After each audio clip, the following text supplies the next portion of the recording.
शहरात 38वे महाराष्ट्र पक्षीमित्र संमेलन 1 नोव्हेंबरपासून संत ज्ञानेश्वर सांस्कृतिक भवनमध्ये आयोजित करण्यात आल्याची माहिती वन्यजीव व पर्यावरण संवर्धन संस्थेच्या पदाधिकाऱ्यांनी श्रमिक पत्रकार भवनमध्ये आयोजित पत्रकार परिषदेत दिली।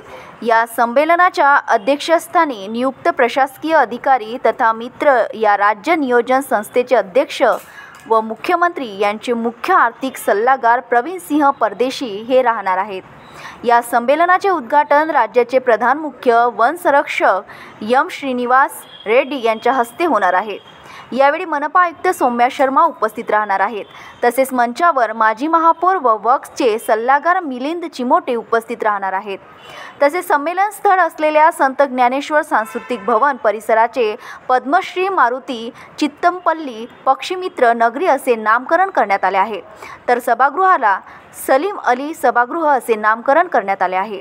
1 आणि 2 नोव्हेंबरला आयोजित या संमेलनामध्ये 350 पेक्षा जास्त पक्षमित्र सहभागी होणार असल्याची माहिती पत्रकार परिषदेत देण्यात आली।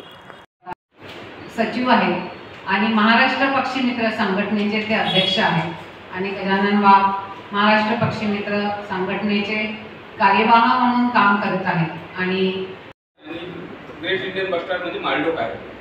हा जो 4 स्पीशीज आहेत याचा जो सुंदर लोगो आहे हा पुणे येथील आर्टिस्ट निनाद अभंग यांनी केलेला आहे।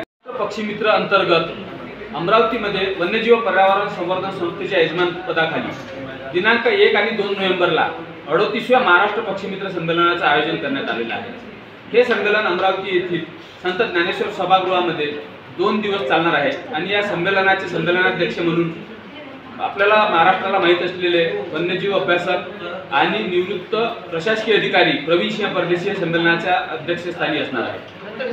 यानंतर या संमेलनाला जे उद्घाटक आहेत ते राज्याचे प्रधान मुख्य वन संरक्षक वन्यजीव माननीय श्रीनिवास रेड्डी सर हे उद्घाटक म्हणून लागणार आहेत। या संमेलनामध्ये राज्याच्या कानाकोपऱ्यातून जवळपास 300 प्रतिनिधी उपस्थित राहतील असा अंदाज आहे आणि ह्या संमेलनात 2 दिवसात 4 सत्रांचं नियोजन करण्यात आले आहे आणि या 4 सत्रांमध्ये जवळपास 30 अभ्यासक वेगवेगळ्या भागातले वेगवेगळ्या विषयावर आपले सादरीकरण आणि विषयाची मांडणी करणार आहेत। तसंच वेगवेगळ्या पक्षांच्या ज्वलंत प्रश्नावर सुद्धा यामध्ये चर्चा घडवून आणणार आहे आणि या संमेलनाच्या अनुषंगाने छायाचित्र स्पर्धा, विद्यार्थ्यांसाठी ड्रॉइंग चित्रकला स्पर्धा अशा वेगवेगळ्या स्पर्धांचं आयोजन केलं आहे आणि त्या स्पर्धांमध्ये प्राप्त प्रवेशिकांचं एक्झिबिशन ज्ञानेश्वर सभागृहाच्या आर्ट गॅलरीमध्ये करण्यात आलेलं आहे। या 2 दिवस चाललेल्या संमेलनामध्ये स्थानिक महाविद्यालय आणि शाळातील विद्यार्थीसुद्धा